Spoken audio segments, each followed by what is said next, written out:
70, 80, 90-an kenangan masa lalu channel.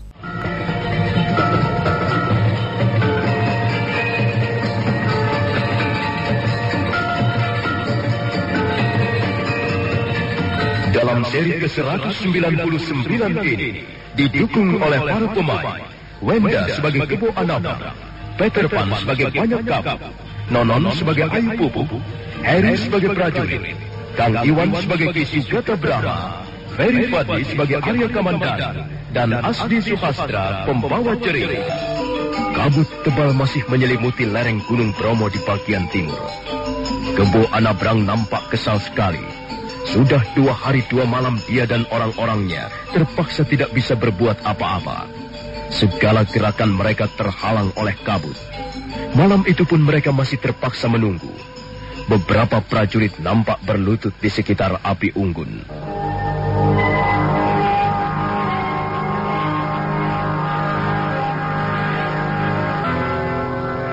Aku sudah tidak sabar lagi. Aku tidak biasa menunggu seperti ini. Tapi kabut masih tebal sekali, Gusti. Aku lebih senang berhadapan dengan 100 orang prajurit musuh daripada menghadapi keganasan alam seperti ini. Lebih baik kita bersabar, Gusti. Ya, mungkin besok pagi kabut sudah akan lenyap. Baiklah. Aku akan menyabarkan diriku untuk malam ini. Tapi kalau sampai besok pagi kabut ini masih saja belum lenyap, aku akan nekat naik ke atas. Aku mengkhawatirkan keselamatan Kakang Banyak Kabut. Aku akan mencarinya, kalau perlu ke puncak Gunung Bromo.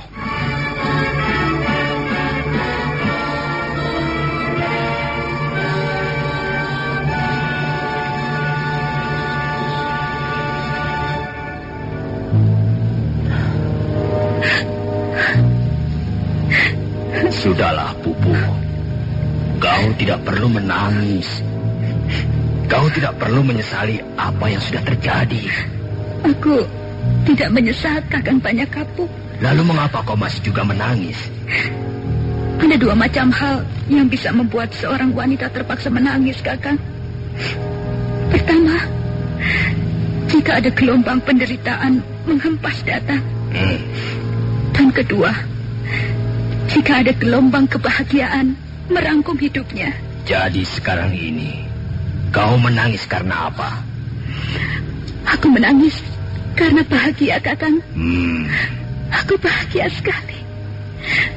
Walaupun dalam hati kecilku ada semacam perasaan yang mengganggu kebahagiaan itu. Aku sedikit merasa khawatir, Kakang. Ayo, Pupu.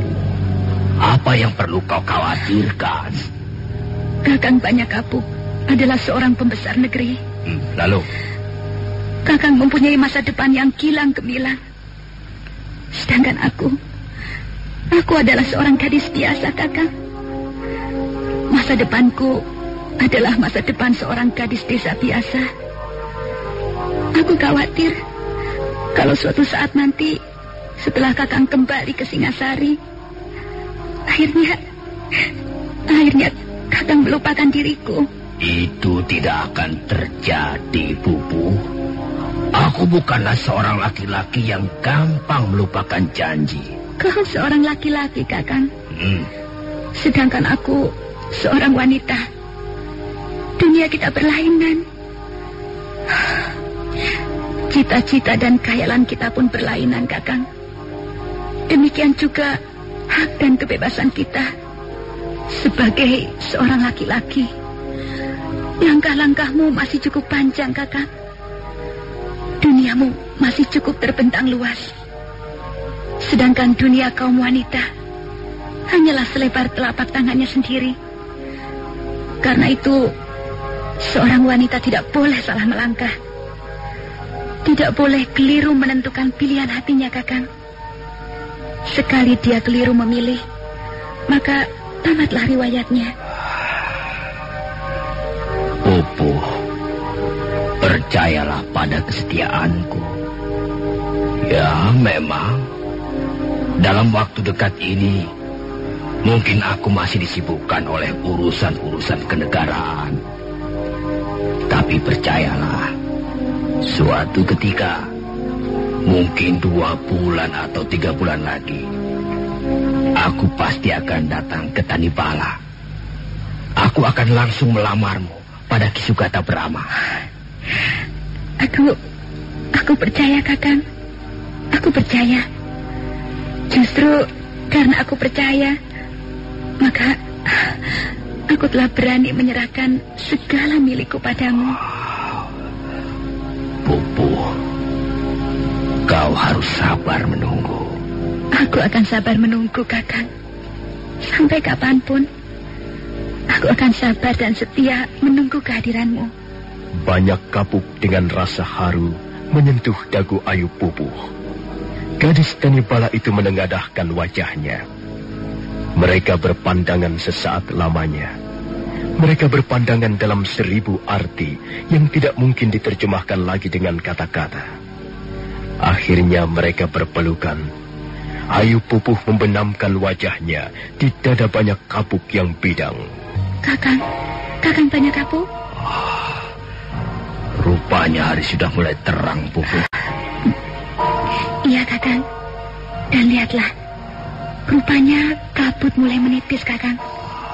Kenapa? Pupuh, mengapa kau tiba-tiba kelihatan murung? Hatiku menjadi sedih, Kakang. Aku takut hayalanku menjadi sirna di tengah jalan. Mengapa kabut sedikit demi sedikit menjadi lenyap? Kalau nanti kabut sudah lenyap sama sekali, kita bisa turun. Aku lebih senang kabut ini tidak akan pernah lenyap, Kakang. Aku lebih senang terkurung kabut di tempat ini untuk selama-lamanya. Pupuh, suasana seperti ini memang indah. Tapi kita harus segera menghadapi kenyataan. Banyak hal-hal yang masih bisa kita kerjakan di bawah sana. Kakang banyak kapuk. Ya. Setelah kau kembali ke Singasari nanti, jangan melupakan aku ya, Kakang. Tidak, Pupuh. Tidak. Aku tidak akan pernah melupakanmu. Aku mendengar ada suara langkah-langkah kaki menuju kemari. Cepat, kau rapihkan pakaianmu. Mari kita lihat siapa orang itu. Baik, Kakang.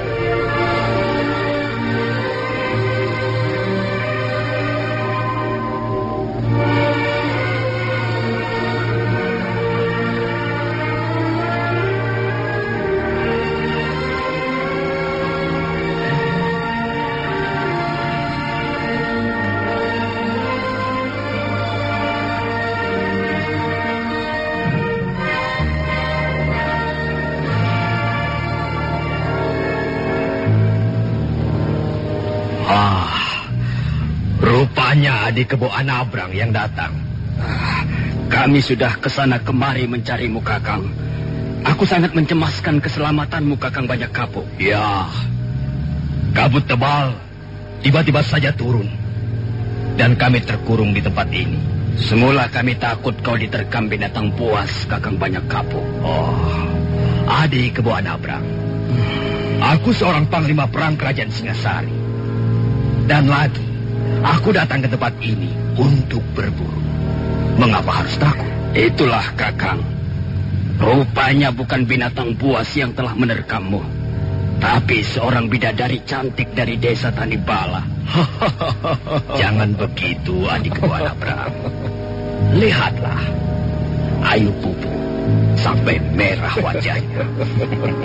Oh, maafkan, adik Kebo Anabrang, Pupuh. Dia memang suka sekali bergurau. Dan kadangkala kalau bergurau, dia agak keterlaluan. Rasanya hidup ini menjadi hambar tanpa bergurau ataupun bercanda, Kakang. Oh iya. Bukankah kau setuju, Ayu Pupuh? Oh, kau tersinggung ya, Ayu Pupuh? Tidak, Gusti. Hamba juga senang bercanda ataupun bergurau. Kadangkala bergurau bisa menjadikan hiburan dalam kehidupan sehari-hari, Gusti. Adik Kebo Anabrang, di mana prajurit-prajurit yang lain? Mereka menunggu di bawah, Kakang. Kalau begitu, marilah kita turun sekarang. Ayolah, Pupu. Ayolah kita tinggalkan tempat ini. Baik, Kakang. Kabut gunung sudah tak ada lagi. Lihatlah, langit menjadi bersih. Burung-burung mulai berterbangan dari pohon ke pohon. Ayolah, Pupu. Mungkin Ayu Pupuh merasa belum cukup berbulan madu Kakang Banyak Kapuk.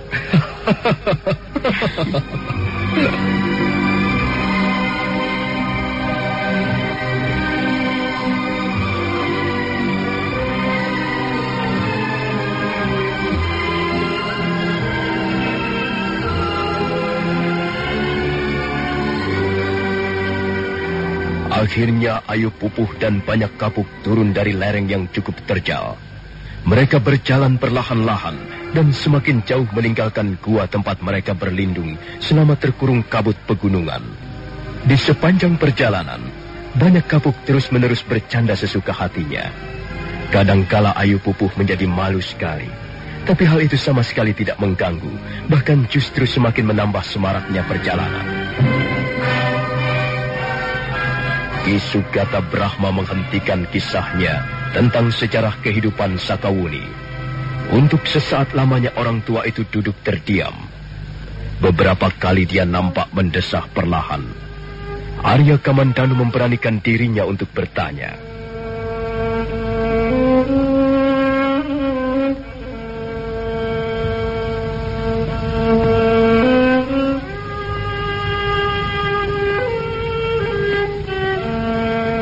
Lalu bagaimana kisah selanjutnya, Kek? Kisah selanjutnya barangkali sudah lebih mudah untuk diterkang, Ger. Banyak Kapuk, pembesar istana Singasari itu pun meninggalkan desa Tanipala. Apakah akhirnya dia kembali untuk menepati janjinya? Itu ulang, Ger. Kami telah dibuat kecewa. Berbulan-bulan lamanya Ayu Pupuh menunggu dengan sabar dan tabah. Tapi Banyak Kapuk tak kunjung datang juga. Entahlah apa yang sebenarnya terjadi. Mungkin dia lupa, atau mungkin dia terlalu sibuk dengan tugas dan pekerjaannya. Tapi yang jelas, Ayu Pupuh telah menjadi korban. Dia nampak sangat menderita. Dan penderitaan itu semakin menjadi-jadi ketika dia menyadari peristiwa di dalam gua. Di lereng Gunung Bromo itu ternyata ada buntutnya. Dia hamil. Aib itu segera menyebar ke seluruh desa Tanibala. Saya malu sekali, Ger. Saya merasa terpukul dan tersinggung. Tapi ya, semuanya telah terjadi. Maka mulai sejak itu, saya meletakkan jabatan saya sebagai kepala desa. Sementara itu, kandungan Ayu Pupuh semakin hari semakin bertambah besar.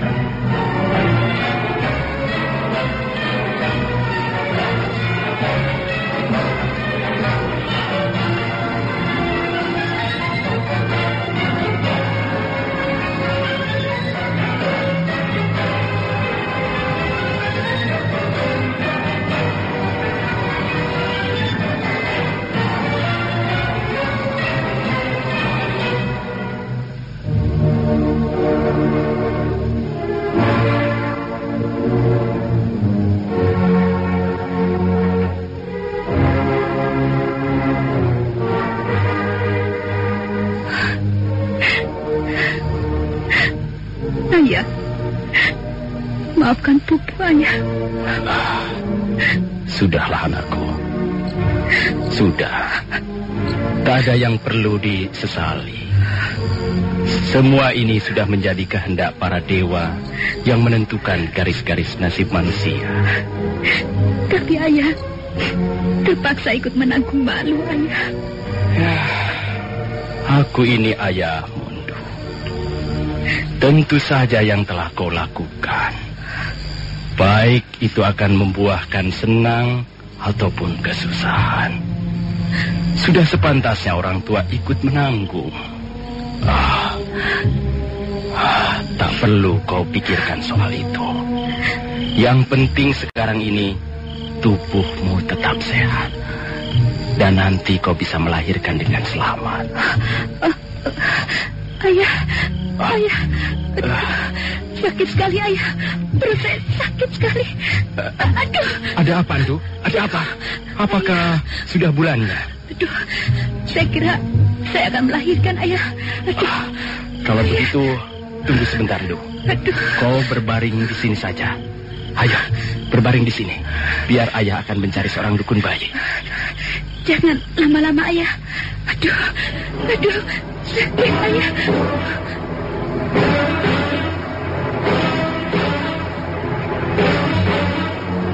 Ki Sugata Brahma lalu melompat ke halaman. Setelah mengambil kudanya, sebentar kemudian dia sudah terguncang-guncang di atas punggung hewan itu. Dia berkuda menembus kegelapan malam yang menyelimuti seluruh desa Tanibala dan bukit-bukit yang bertebaran di sekitarnya. Rumah dukun bayi itu letaknya di pinggiran desa Tanibala. Menjelang tengah malam, Ki Sugata Brahma sudah kembali lagi dengan membawa si dukun bayi. Ayu Pupuh masih merintih-rintih kesakitan, tapi berkat pertolongan seorang dukun yang berpengalaman, tak lama kemudian Ayu Pupuh berhasil melahirkan bayinya dengan selamat.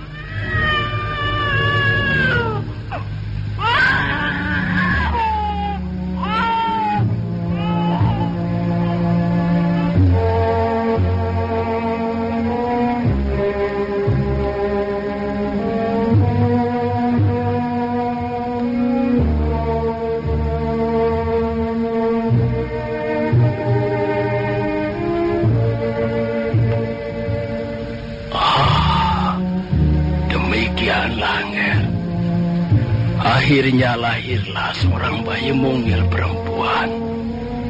Dia kemudian saya namakan Sakawuni. Apakah sampai Sakawuni lahir, banyak kapuk masih juga belum datang ke Tanibala, Kek? Saya sebenarnya sudah mulai melupakan soal itu, Kek. Saya sudah pasrah. Tapi rupanya Ayu Pupuh masih terus menaruh dendam pada banyak kapuk. Mungkin luka hatinya terlalu parah. Itulah sebabnya suatu ketika dia meninggalkan desa Tanibala dengan diam-diam. Waktu itu Sakawuni baru berumur 2 tahun. Ayah Sugata Brahma, maafkan saya, Ayah. Saya terpaksa menempuh jalan ini. Saya terpaksa pergi. Tolong rawat baik-baik Sakawuni. Saya pergi untuk melupakan kepedihan hati. Ayah tidak perlu mencari saya. Saya bisa menjaga diri saya dengan baik. Salam dari anakmu yang telah membuat malu, Ayu Pupuh.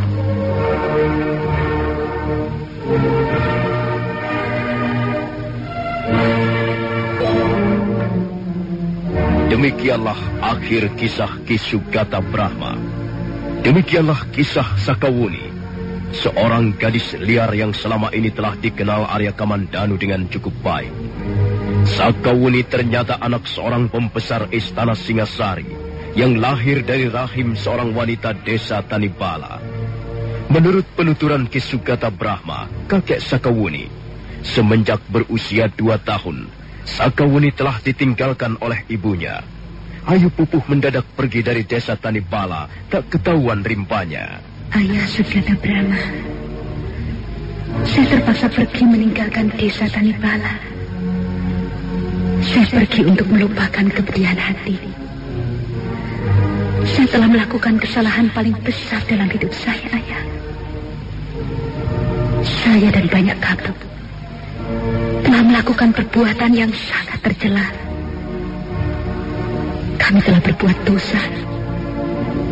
Dan para dewata telah mengutuk saya.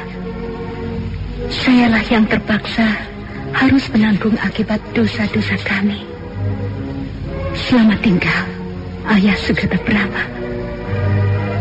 Ayah tidak perlu mencari saya. Anggap saja Ayu Pupuh telah hilang.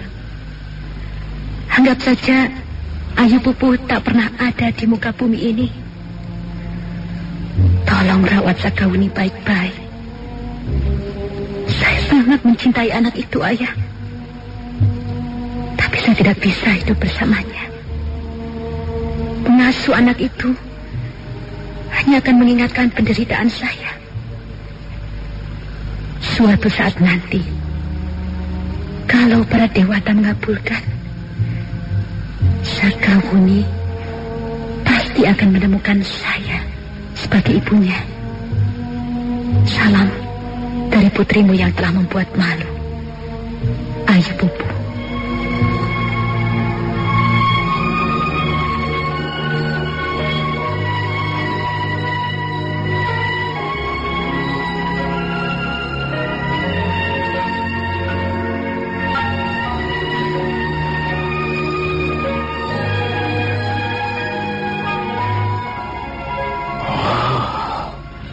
Demikianlah, Nger. Akhirnya Sakawuni hidup hanya bersama saya, kakeknya. Dia sama sekali tidak pernah merasakan belayan kasih sayang kedua orang tuanya. Oh, saya sama sekali tidak pernah menduga, Kek. Sakawuni selama ini saya kenal sebagai seorang gadis liar dan periang penuh kebebasan. Iya. Ternyata latar belakang kehidupannya cukup curam. Iya. Memang begitu, Nger. Seringkali kita tertipu oleh penampilan luar seseorang. Nampaknya orang itu cukup bahagia. Tidak kekurangan sesuatu apapun juga. Tapi ternyata setelah kita tahu latar belakang kehidupannya, ya, dia pun tidak lebih dari seorang manusia yang menderita, Nger. Tapi saya kira Sakawuni harus merasa bersyukur, Kek. Sekalipun dia tidak hidup bersama kedua orang tuanya, tapi dia cukup mendapat kasih sayang dari kakek Sugata Brahma. Iya. Tetapi sebaik-baiknya kakek, pasti akan lebih baik orang tuanya sendiri, Nger. Memang, Nger, saya sangat menyayanginya. Sakawuni itu sudah seperti anak saya sendiri. Sejak kecil dia hidup bersama saya. Apa yang saya miliki sepenuhnya saya berikan padanya. Tapi ya, bagaimanapun juga, saya hanya seorang kakek. Dan agaknya dia tetap mendambakan kasih sayang orang tua kandungnya. Hal itulah yang sampai sekarang belum pernah diterimanya, Nger.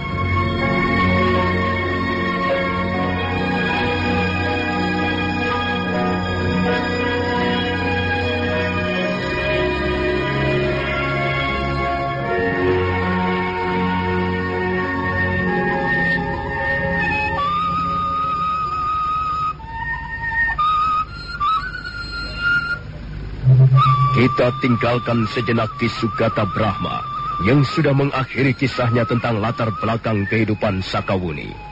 Sekarang marilah kita ikuti perjalanan Sakawuni menuju puncak Bukit Panampihan untuk memperoleh bunga tunjung biru. Dia sudah berhasil melewati celah pertama atau pintu pertama dengan mengalahkan tunjung kuning dan tunjung putih. Dan setelah berlari-lari melewati beberapa tikungan bukit, dia segera tiba di celah yang kedua. Sakawuni berhenti sejenak di depan batu karang yang menjulang tinggi. Dia melihat pintu kedua itu seperti sebuah lubang raksasa yang terdiri dari batu-batuan gunung. Di kanan kiri pintu terdapat hamparan tanah yang luas yang banyak ditumbuhi tanaman bunga berwarna hitam dan merah. Sakawuni baru saja akan melanjutkan perjalanannya ketika mendadak melihat dua bayangan berkelebat ringan. Bayangan itu berlari-lari di atas rumpun-rumpun bunga. Mereka berlari bagaikan dua ekor kupu-kupu berterbangan di udara.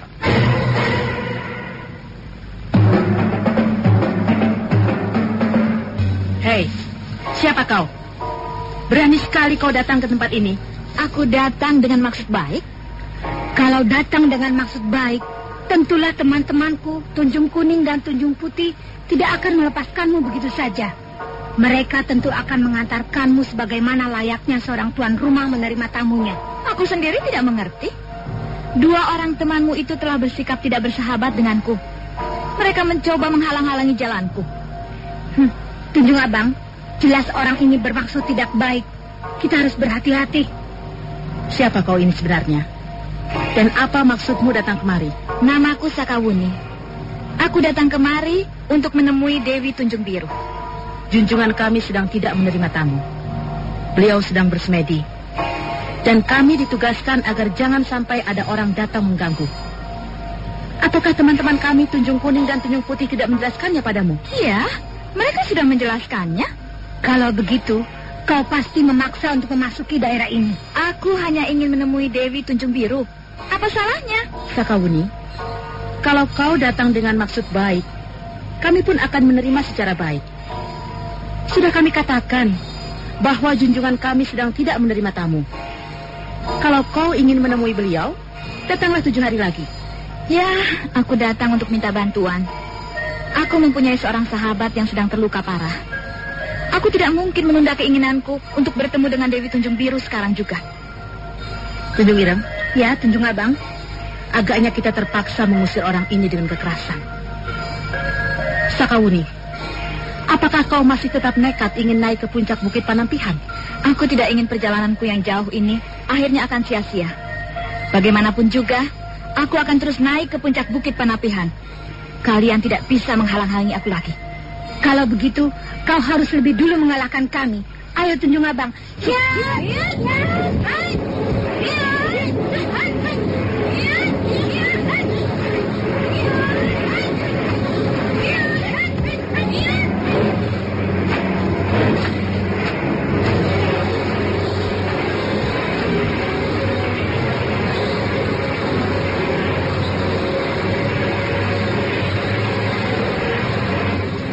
Tunjung Abang dan Tunjung Ireng segera menyerang.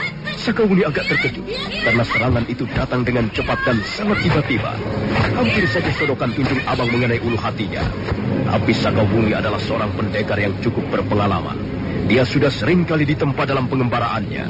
Di samping itu, dia juga sudah mempelajari secara mendalam jurus-jurus lengan 1000 yang diajarkan kakeknya, Ki Sugata Brahma.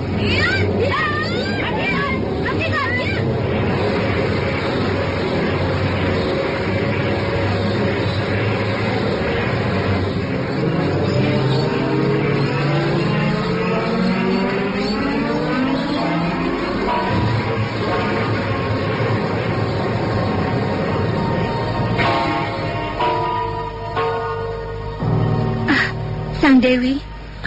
Ampun Sang Dewi. Gadis celaka ini bermaksud nekat naik ke puncak Bukit Panampihan. Kami sudah berusaha melarang, tapi dia tidak mau mengerti. Siapa namamu? Apakah sekarang ini saya sedang berhadapan dengan Dewi Tunjung Biru? Hei, jangan lancang mulutmu. Diam, Tunjung Abang. Benar. Sekarang ini kau berhadapan dengan Dewi Tunjung Biru. Aku bertanya, siapa namamu? Dari mana asalmu? Dan mau apa kau datang ke Bukit Panampihan ini? Namaku Sakawuni. Aku berasal dari desa Tanibala. Aku datang kemari untuk mencari bunga Tunjung Biru. Untuk apa kau mencari bunga Tunjung Biru? Aku mempunyai seorang teman baik yang sekarang ini terluka parah. Ya, kuharap kau mau menolongku, Dewi Tunjung Biru. Nampaknya kau seorang gadis yang jujur. Ayo, ikut aku.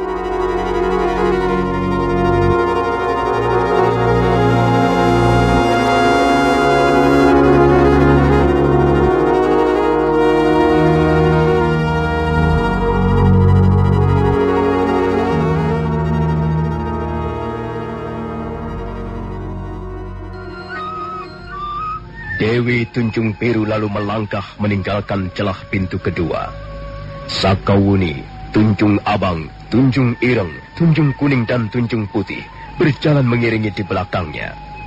Tak lama kemudian, mereka pun tiba di puncak Bukit Panampihan. Dewi Tunjung Biru langsung membawa Sakawuni ke rumah kediamannya. Rumah itu sangat sederhana. Bahan-bahannya terbuat dari kayu hutan dan atapnya dari anyaman daun-daun ilalang. Halaman rumah itu sangat luas dan banyak ditumbuhi bunga-bunga berwarna biru. Batas halaman di sebelah barat, timur ataupun utara adalah dinding-dinding karang yang menjulang tinggi yang akan menahan hembusan angin sepanjang musim. Dewi Tunjung Biru segera duduk di atas tikar pandan. Dengan pakaian yang serba berwarna biru, dia lebih mirip sekuntum bunga daripada sesosok tubuh manusia. Demikian pula Tunjung Ireng yang berpakaian serba hitam, Tunjung Abang yang berpakaian serba merah, Tunjung Kuning yang berpakaian serba kuning, ataupun Tunjung Putih yang berpakaian serba putih. Untuk sesaat lamanya, Dewi Tunjung Biru menatap Sakawuni yang duduk bersila dengan hikmat di depannya. Pandangan wanita yang berusia sekitar 35 tahun itu sangat lembut. Lembut tapi berwibawa. Sakawuni, aku ingin tahu siapa orang yang akan kau tolong itu. Apakah dia seorang laki-laki? Ya, dia seorang laki-laki. Apakah dia itu pacarmu? Bukan. Dia adalah seorang teman baikku. Apakah kau mencintainya? Hei, mengapa kau tanyakan soal itu? Kukira soal cinta adalah soal pribadi. Sekalipun sekarang ini aku sangat mengharapkan pertolonganmu, tapi kau tidak mempunyai hak untuk menanyakan soal pribadiku. Aku tahu Sakawuni. Kau pasti mencintainya. Kau pasti mencintai laki-laki itu. Karena itu kau mau bersusah payah datang kemari. Mengapa tidak kau biarkan saja laki-laki itu mampus? Oh, Dewi Tunjung Biru, aku heran sekali. Semula aku kira kau adalah seorang wanita yang lembut. Tapi ternyata kata-katamu sangat kasar dan kejam. Rupanya aku sudah salah duga. Sakawuni, kalau kau mau mengakui bahwa kau mencintai laki-laki itu, aku bersedia memberikan pertolongan. Apakah itu merupakan persyaratan? Ya, itu merupakan persyaratan. Apakah tidak ada persyaratan lain yang lebih ringan? Ada persyaratan yang lain. Tapi kukira bukan lebih ringan. Sebaliknya Sakawuni, justru lebih berat. Mungkin persyaratan itu lebih masuk akal untuk kupenuhi daripada aku harus mengobrol rahasia pribadiku pada orang lain. Baiklah. Kalau begitu silahkan pergi ke halaman. Tunggulah aku di sana. Apa maksudmu, Dewi Tunjung Biru? Tadi sudah kukatakan bahwa kemungkinan besar persyaratan ini jauh lebih berat bagimu, Sakawuni. Kau menginginkan bunga Tunjung Biru, kan? Bunga itu sudah sangat langka. Tak seorang pun di dunia ini yang memilikinya, kecuali aku. Nah, dengar Sakawuni. Kalau kau ingin memperoleh bunga itu, kau harus lebih dulu bisa mengalahkan aku. Jadi akhirnya bunga itu harus kuperoleh dengan cara seperti ini. Baiklah Dewi Tunjung Biru. Aku terima tantanganmu. Bagus Sakawuni. Sekarang tunggulah aku di halaman. Sakawuni segera keluar dari serambi, kemudian menunggu di halaman. Sementara itu Tunjung Ireng, Tunjung Abang, Tunjung Putih dan Tunjung Kuning berjaga-jaga di sekitar tempat itu. Sakawuni tidak perlu menunggu terlalu lama. Dewi Tunjung Biru segera keluar. Dia melangkah semakin dekat. Dia tersenyum manis ke arah Sakawuni. Nah, bagaimana Sakawuni? Kau sudah siap? Iya, aku siap Dewi Tunjung Biru. Kalau begitu, marilah kita segera mulai. Hati-hati Sakawuni. Hiat!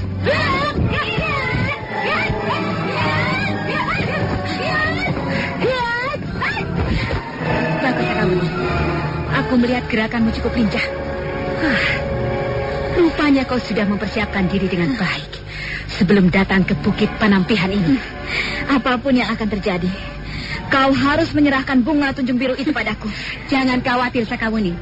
Kalau kau dapat mengalahkan aku dalam 10 jurus, maka kau akan segera memperoleh bunga Tunjung Biru.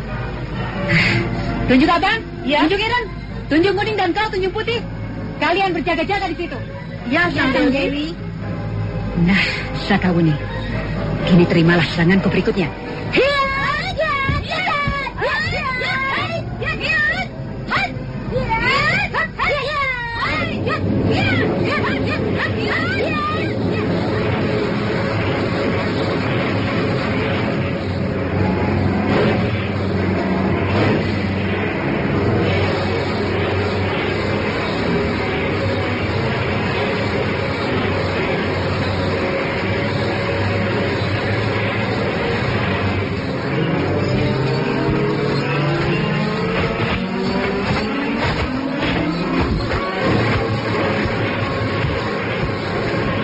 Dewi Tunjung Biru langsung menyerang dengan jurus-jurus andalannya.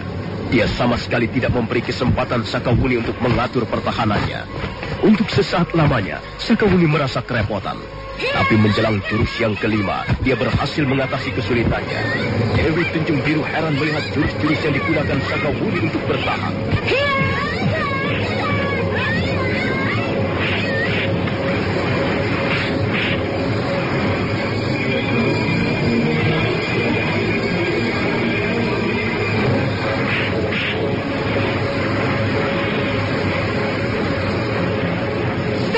Tunggu Sakawuni. Kita tinggal menyelesaikan 2 jurus lagi Dewi Tunjung Biru. Tunggu dulu kataku Sakawuni. Kau menggunakan jurus-jurus apa itu? Apa pedulimu? Sudahlah Dewi Tunjung Biru. Ayolah kita mulai lagi. Sekarang ganti aku yang akan menyerah. Tidak Sakawuni. Aku tidak berminat lagi melanjutkan pertarungan ini.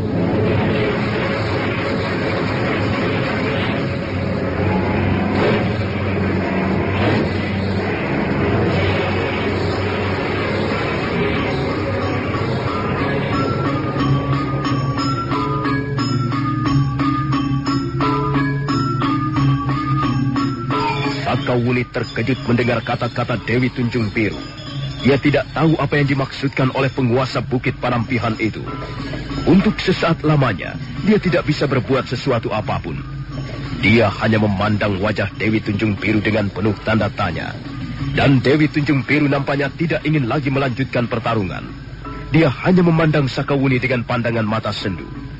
Sementara itu, Tunjung Kuning, Tunjung Putih, Tunjung Abang, dan Tunjung Ireng hanya melihat saja dari jarak yang cukup jauh tanpa tahu apa yang diinginkan oleh junjungan mereka.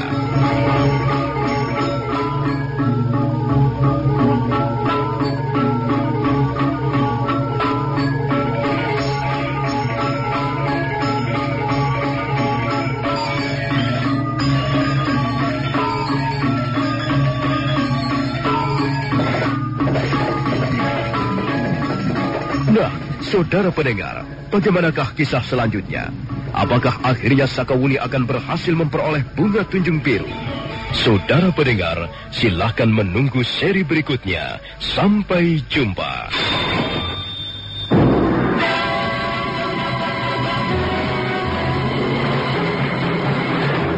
Demikian Sandiwara Radio